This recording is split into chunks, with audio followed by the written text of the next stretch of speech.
The law of attraction, the power of faith. Hubungan antara hukum ketertarikan dan kekuatan iman, menurut firman Tuhan. Faith atau iman. Di dalam Ibrani 11 ayat 1 mendefinisikan iman sebagai hakikat dari segala sesuatu yang kita harapkan, bukti dari segala sesuatu yang tidak kita lihat. Ayat seperti ini sangat dekat dengan hukum ketertarikan, yang juga berbicara tentang percaya pada apa yang tidak terlihat dan mempunyai kesempatan untuk menarik keinginan menjadi ada. Keyakinan tanpa ragu. Iman melibatkan kepercayaan total pada suatu hasil atau pada kekuatan yang lebih besar, yaitu pada Tuhan, bahkan ketika tidak ada bukti nyata yang terlihat. Keyakinan ini memberi kekuatan mental dan spiritual untuk menghadapi rintangan. Menyelaraskan niat dengan kehendak Tuhan. Mungkin hal pertama yang akan dipertimbangkan oleh seorang Kristen ketika menemukan hukum ketertarikan adalah apakah hal ini sejalan dengan kehendak Tuhan. Meskipun hukum ketertarikan ingin menjadi kuat, hukum ketertarikan dapat dengan mudah terjalin dengan kekristenan dengan mengetahui apa yang diinginkan seseorang untuk terjadi sesuai dengan kehendak Tuhan. Amsal 16 ayat 3 mengatakan, "Serahkanlah kepada Tuhan apapun yang kamu lakukan, dan Dia akan menetapkan rencanamu." Hal ini memberitahu kita bahwa ketika motifnya sesuai dengan kehendak Tuhan, kita dapat dengan aman meninggalkan keinginan kita untuk dipenuhi dengan cara yang memuliakan Dia. Menyelaraskan niat dengan kehendak Tuhan. Mungkin hal pertama yang akan dipertimbangkan oleh seorang Kristen ketika menemukan hukum ketertarikan adalah apakah hal ini sejalan dengan kehendak Tuhan. Meskipun hukum ketertarikan ingin menjadi kuat, hukum ketertarikan dapat dengan mudah terjalin dengan kekristenan dengan mengetahui apa yang diinginkan seseorang untuk terjadi sesuai dengan kehendak Tuhan. Amsal 16 ayat 3 mengatakan, "Serahkanlah kepada Tuhan apapun yang kamu lakukan, dan Dia akan menetapkan rencanamu." Hal ini memberitahu kita bahwa ketika motifnya sesuai dengan kehendak Tuhan, kita dapat dengan aman meninggalkan keinginan kita untuk dipenuhi dengan cara yang memuliakan Dia. Amsal 23 ayat 7 kekuatan pikiran. Karena seperti orang yang berpikir dalam hatinya, demikianlah ia. Ayat dari Amsal ini menekankan jenis pemikiran yang membuat pemikiran kita menjadi kenyataan. Dikatakan bahwa orang seperti apa kita dan nantinya akan menjadi seperti apa kita ditentukan oleh apa yang terjadi di dalam diri kita, di dalam hati dan pikiran kita. Prinsip utama Law of Attraction adalah bahwa pikiran kita memiliki kekuatan untuk menciptakan pengalaman kita. Tetaplah berdoa di dalam 1 Tesalonika 5 ayat 17. Doa dan ketekunan. Dalam banyak tradisi agama, doa dianggap sebagai alat yang kuat untuk menyelaraskan diri dengan kehendak Tuhan.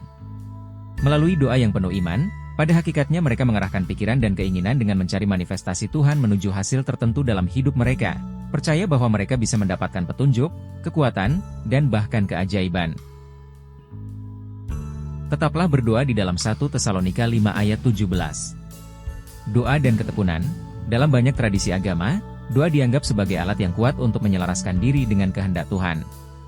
Melalui doa yang penuh iman, pada hakikatnya mereka mengarahkan pikiran dan keinginan dengan mencari manifestasi Tuhan menuju hasil tertentu dalam hidup mereka, percaya bahwa mereka bisa mendapatkan petunjuk, kekuatan, dan bahkan keajaiban. Misalnya, Matius 21 ayat 22 mengutip perkataan Yesus, "Dan apa saja yang kamu minta dalam doa dengan penuh kepercayaan, kamu akan menerimanya." Refleksi. Ayat ini merangkum esensi sebenarnya dari hukum ketertarikan. Ini mengedepankan keyakinan dalam proses penerimaan, yang kita tahu merupakan prinsip utama dalam perwujudan. Yaitu mempercayai apa yang diinginkan atau diinginkan seseorang telah terjadi. Saat ini hal tersebut tentu saja menyatukan diri kita secara tak terpisahkan dengan realitas yang kita ciptakan. Sebab bagi Allah tidak ada yang mustahil dan tiada yang mustahil bagi orang percaya. Matius 7 ayat 7, "Minta, cari, ketuk. Mintalah, maka akan diberikan kepadamu. Carilah, maka kamu akan mendapat. Ketoklah, maka pintu akan dibukakan bagimu." Dengan ayat ini muncul dorongan bagi kita untuk mengembangkan minat yang lebih aktif terhadap manifestasi. Meminta, mencari, mengetuk berarti menginginkan dan bertindak melalui ekspresi diri dengan cara-cara yang berorientasi pada penerimaan apa yang kita inginkan. Logikanya, pemikiran dasar sejalan dengan hukum ketertarikan karena kejelasan niat digabungkan dengan tindakan proaktif untuk mencapai suatu tujuan. Ubah pola pikir. Roma 12 ayat 2, "Jangan menjadi serupa dengan dunia ini, tetapi jadilah berubah dengan pembaharuan pikiranmu." Kitab suci di sini mengajarkan orang percaya untuk memperbarui pikirannya, bahwa mungkin perubahan yang kita inginkan datangnya dari dalam. Demikian pula, kita belajar dari hukum ketertarikan bahwa mengubah pikiran dan keyakinan kita akan membawa perubahan dramatis dalam keadaan eksternal. Percaya pada waktu Tuhan. Meskipun Law of Attraction mungkin berkonsentrasi pada perwujudan melalui pikiran dan keyakinan, penting bagi umat Kristiani untuk mengetahui bahwa waktu Tuhan tidak dapat dipercepat. Sudah tertulis dalam Pengkhotbah 3 ayat 1, untuk segala sesuatu ada masanya, untuk segala maksud di bawah langit ada waktunya. Seseorang harus menaruh kepercayaan besar pada waktu Tuhan, mengetahui dia sempurna akan membantu orang percaya tetap beriman jika manifestasinya tidak terjadi pada waktu yang diharapkan. Langkah-langkah praktis dalam menerapkan hukum ketertarikan dalam konteks Alkitabiah. Pertama, afirmasi Alkitab. Gunakan ayat-ayat Alkitab dalam afirmasi Anda. Misalnya, jika Anda membutuhkan berkat, Anda mungkin berkata, Tuhan memberkati engkau dan melindungi engkau. Tuhan menyinari engkau dengan wajahnya dan memberi engkau kasih karunia. Tuhan menghadapkan wajahnya kepadamu dan memberi engkau damai sejahtera. Yang terdapat dalam Bilangan 6 ayat 24-26. Kedua, visualisasi doa. Sekarang gabungkan ini dengan doa dan teknik visualisasi. Visualisasikan sambil berdoa, memohon kepada Tuhan untuk membimbing Anda dan menyelaraskan keinginan Anda sesuai dengan kehendak-Nya.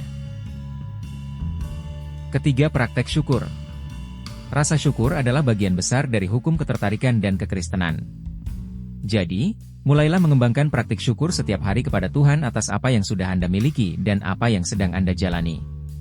Hal ini mungkin didukung dengan kuat oleh 1 Tesalonika 5 ayat 18. Mengucap syukurlah dalam segala keadaan, karena itulah yang dikehendaki Allah bagi kamu dalam Kristus Yesus. Keempat, aksi berbasis iman. Bertindaklah sesuai dengan tujuan Anda, ketahuilah bahwa Tuhan akan mengarahkan langkah Anda. Yakobus 2 ayat 26 mengingatkan kita, iman tanpa perbuatan adalah mati. Jika hukum tarik-menarik menekankan pada kepercayaan, Alkitab mendorong orang percaya untuk memadukan iman dengan tindakan yang mempunyai tujuan. Kelima, refleksi meditatif terhadap kitab suci. Renungkan ayat-ayat Alkitab tertentu yang sesuai dengan tujuan dan keinginan Anda. Itu tidak hanya membentuk iman Anda tetapi juga mengarahkan pemikiran Anda ke arah yang positif dan Alkitabiah. Yosua 1 ayat 8, yang berbunyi, janganlah engkau lupa memperkatakan firman Tuhan ini, tetapi renungkanlah itu siang dan malam, supaya engkau bertindak hati-hati sesuai dengan segala yang tertulis di dalamnya, sebab dengan demikian perjalananmu akan berhasil dan engkau akan beruntung. Kesimpulan. Iman menyeimbangkan dengan hukum ketertarikan. Peranan penyerahan sama seperti hukum ketertarikan mengajarkan bahwa Anda dapat mengendalikan pikiran dan situasi. Alkitab mengajarkan penyerahan diri pada kehendak Tuhan. Amsal 3 ayat 5-6 menggambarkan bahwa, percayalah kepada Tuhan dengan segenap hatimu dan jangan bersandar pada pengertianmu sendiri. Dalam segala jalanmu tunduklah kepadanya, maka Dia akan meluruskan jalanmu. Ayat ini mengingatkan orang-orang beriman bahwa meskipun mereka dapat bekerja secara aktif untuk mencapai tujuan mereka, kendali tertinggi ada di tangan Tuhan. Dan bekerja sama untuk menggenapi kebaikan dalam Filipi 2 ayat 13 berkata, karena Allah lah yang memberikan keinginan bahkan kemampuan kepada kita masing-masing untuk melakukan hal-hal yang menyenangkan hatinya. Oleh karena itu, umat Kristiani harus berusaha untuk mengidentifikasi hukum ketertarikan yang bekerja dalam kehidupan mereka sebagai kekuatan Tuhan, bukan sekedar pemikiran atau keyakinan mereka sendiri. Perkatakanlah firman Tuhan, visualisasikanlah dan lakukanlah. Jadilah sesuai imanmu.